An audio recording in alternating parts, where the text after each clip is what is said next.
about the benefits of cycling to OT access visits. Have I got the title right? Yes, that's right. Thanks, Lucy. Thank you, Marty. Okay. So I'll share my screen, and I guess people are welcome to turn their cameras off if they, while we record. Oh, there's Annie.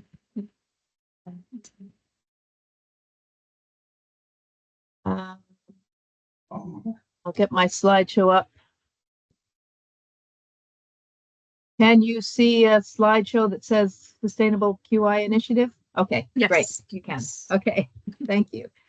So, yes, so I'm Marty Kleimenheg. I've been an occupational therapist for 2 years after a previous career in environmental engineering and a lifelong interest in sustainability. I'm in this photo with my colleague, Akhtar Hussain, who's been an OT for several years, both internationally and in the UK. And we both use our bikes for work. And I'm going to talk now about how we've written it up as a quality improvement project. So I've cycled for transport for most of my adult life, other than during my teenage years when I thought it was cooler to drive, and then a stint of about 4 years in my mid-20s in North America, which is, you know, the land of urban sprawl. I was working in a distant suburb where most roads didn't even have pavements, let alone bike lanes, and there was little to no public transport options. So there wasn't much of an alternative to driving. But I grew to hate my commute with having, you know, a couple of hours a day in a car. I've become a lot more aware of climate change during my university years, and spending that time on a every day on high with traffic where everybody's in a bad mood. There's no opportunity for people to have positive interactions, and we can kind of all develop this fortress mentality where everybody in the other cars are either a moron if they drive slower than me, or they're a maniac if they drive faster than me. And it was starting to really get to me. So when I moved to the UK in 2004, where everything's closer together, the distances are shorter, and it is still possible to get anywhere with a combination of a train and a bike, even if we are a bit rubbish compared to other parts of Europe. I took advantage of the chance to leave the sort of car-centric lifestyle behind and travel by bike. And the benefits that I hadn't really thought about in advance, started doing it for sustainability reasons. But another thing that happened was I had always struggled with my weight during my teens and 20s. I was never obese, but I was always dieting unsuccessfully. And getting rid of my car meant that every time I went anywhere, I was burning calories without even thinking about it. And I've never dieted since and never needed to. And I'm in good general health, and often people are surprised to hear that I'm in my 50s. Of course, there's also huge savings to not having a car. The amount I save each month by not having car payments and all those associated costs give me plenty of budget for taxis and the occasional car rentals.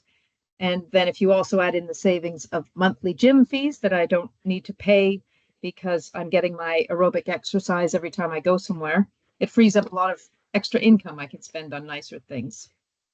But also, since having moved into healthcare, I've become a lot more aware of the health impacts, and clean air being one. We've got 40,000 deaths in the UK every year attributable to air pollution. Exercise being the second big one. There's a famous quote from Dr. Nick Cavill that if exercise were a pill, it would be one of the most cost-effective drugs ever invented. And also for me, the social justice element has become very intertwined because not everyone can drive a car. We have a significant segment of the population that doesn't have the financial means. And as OTs, we all work with people who have health conditions that mean they can't drive. And by having this very car-centric system where public transport is too slow or too expensive, we're relegating all those people to second-class citizens who are just expected to take 2 or 3 times as long to get where they're going, or who are expected to rely on other people to take them places, or just expected to stay at home. That isn't what anyone consciously thinks, but there's definitely been a bit of an attitude that anyone who isn't in a car should stay out of the way of those of us that are. And it's maybe not the attitude of the majority of people, but there definitely has been a bit of unconscious bias that's been created. Hopefully that will be changing, but it does need a bit of conscious effort from us all to think about sharing space on our streets and opening up opportunities for people of all ages and all abilities to get around safely. There's really in-depth paper that looks at kind of all the downsides of what they've called automobility worldwide, which they've traced to 1 in 34 deaths globally, primarily from accidents, including 700 children per day, and then further 700,000 deaths related to pollution coming from kind of cars and their production. And this is a healthcare campaign about air pollution.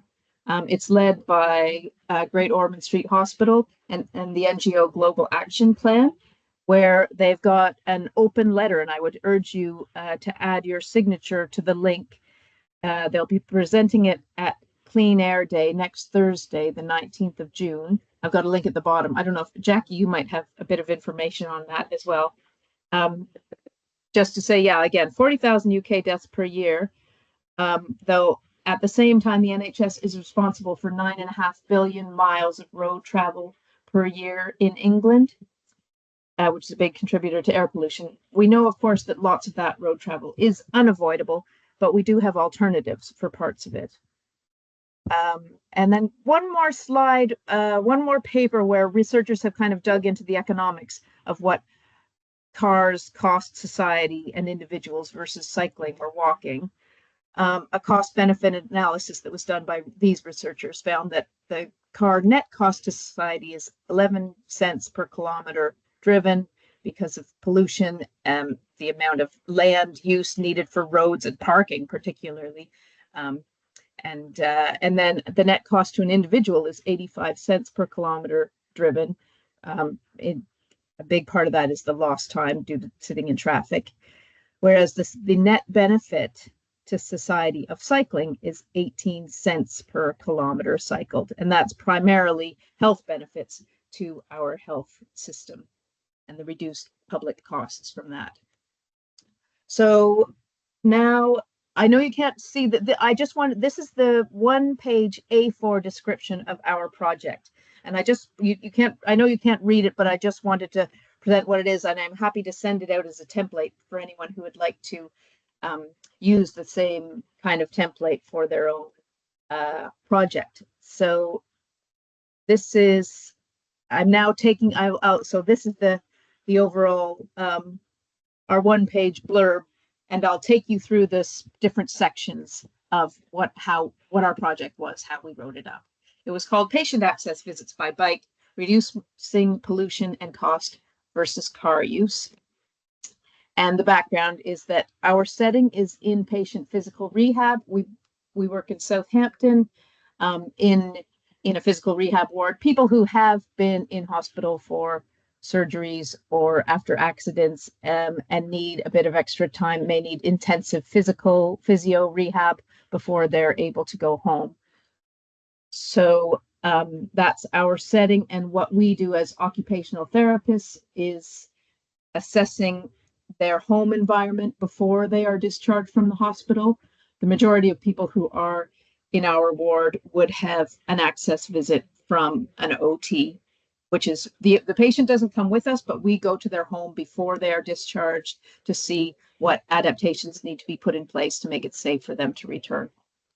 And of course, that's generally done by car, but using a car for an access visit does have significant financial, ecological, and health implications for the trust, for the OT themselves, and the public that's breathing the air. So by substituting a cycle for a car, we were able to model healthy behavior. If we were traveling distance of 5 miles or less, we generally were actually getting there faster by bicycle because there was not the traffic to deal with. There's no parking difficulties at the patient's homes, and of course not contributing to air pollution. So we put a little blurb, a paragraph into our project saying use of active transport by NHS staff can provide many benefits in ensuring timely, efficient healthcare is delivered, also reduce costs to the individual and the trust, minimize environmental impact, and promote community wellness. And so the aim of our project was to determine the impacts on cost and carbon emissions of replacing cars with bicycles for patient access visits in the community by 2 occupational therapists over a period of 12 months. Basically, we were riding our own e-cycles, and we measured it as an improvement project. So a quality improvement project involves plan, do, study, act cycles. And just very simply, the PDSA cycle 1 was myself. I was already using a bicycle when I got the job, and I looked at, could I do access visits with my own bike?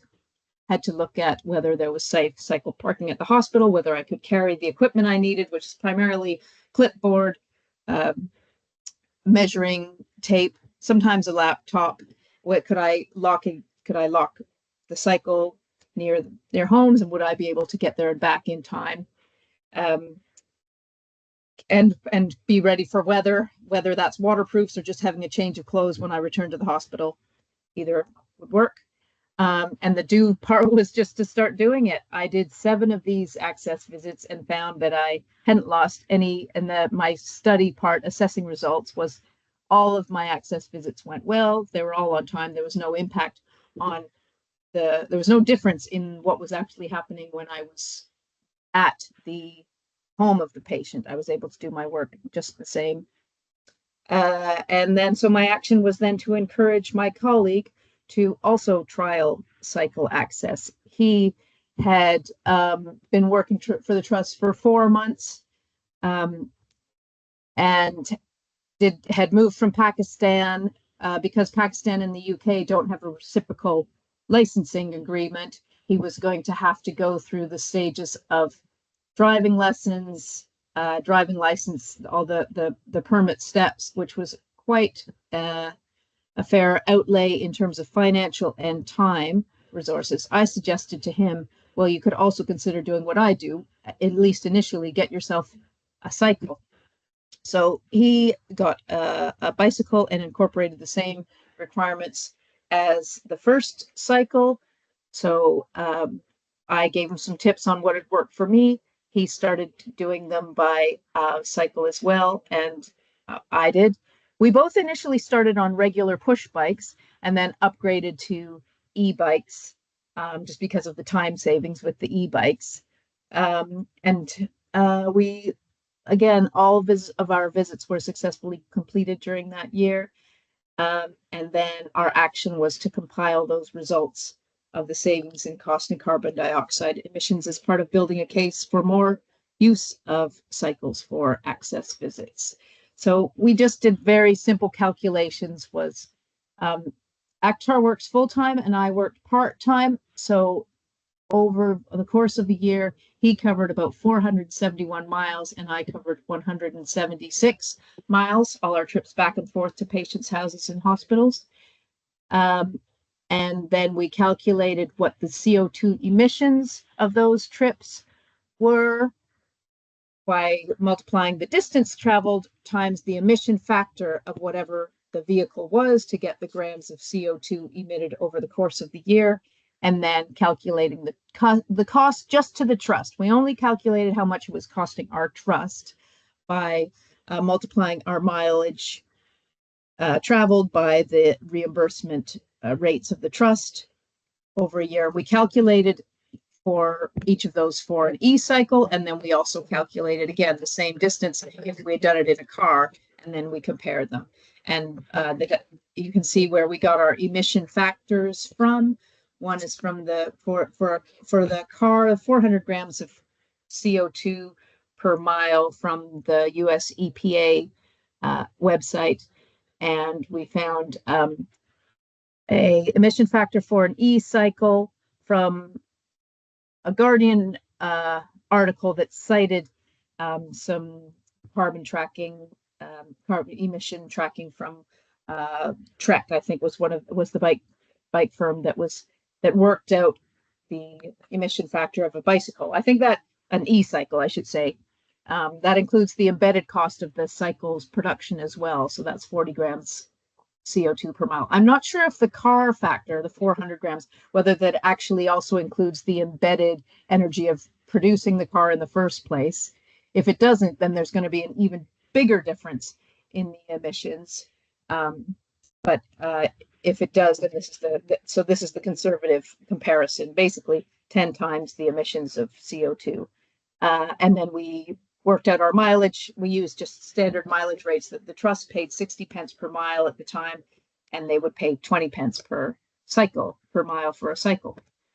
And then we just showed our results in a table, which was carbon dioxide emissions of a car for those 647 miles would have been 259 kilograms versus an e-bike. It's 26 kilograms, so the total savings was 233 kilograms, or a 90% reduction in carbon emissions for those journeys. And the cost to trust, it would have cost them £388 to pay us back for our mileage. Instead, we were charging £129, 38 pence. So the savings to the trust for those journeys was £258.77.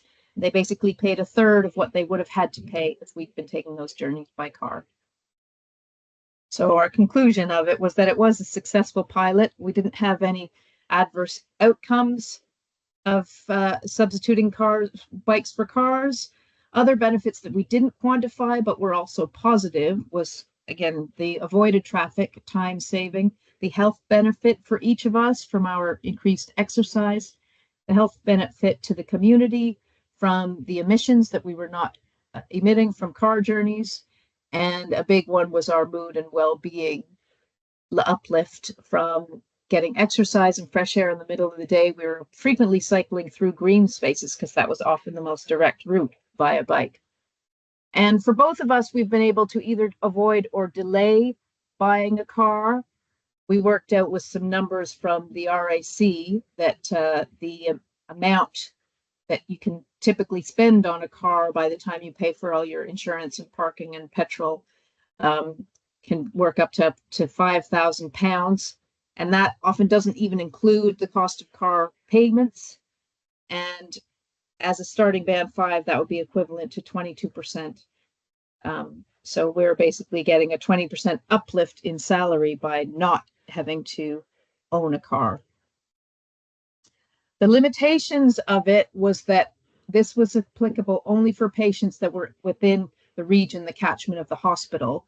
If they were too far away, then we would have to use a pool car, or other OTs would have to drive. At the time of our study, around 70 to 80% of our patients were in area. For the other 20 to 30%, we would have to either have other OTs would do the access visit, or one of us might do a paired visit with another staff member who would drive. And in many cases, we needed to have 2 people anyway, because if no family member is available to meet us at the site, it's trust policy that there's 2 staff members anyway. So our next step would be sharing the results to our team and organization. And we could also have quantified more of air pollution, like particulates and SOx and NOx, done more stuff on health benefits, and advocating for more uptake. For this work, we were awarded an award from Team Mode Shift on their National Sustainable Travel Awards. So that's a picture of the 2 of us accepting our award. And that's my last slide. So thank you for listening. This is my, by the way, this is my team at a inclusive cycling site in the New Forest, trying out their bikes. And this is my vision of what the whole world should be. Thank you.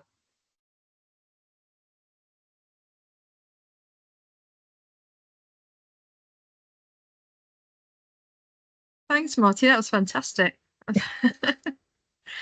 Like huge savings in obviously in CO2 emissions, but and in cost as well. You know, like it's incredible. And I was wondering how many people have taken up the cycling to visit since you did the pilot? Well, Jackie, do you want to end the recording, or well, yeah. Well,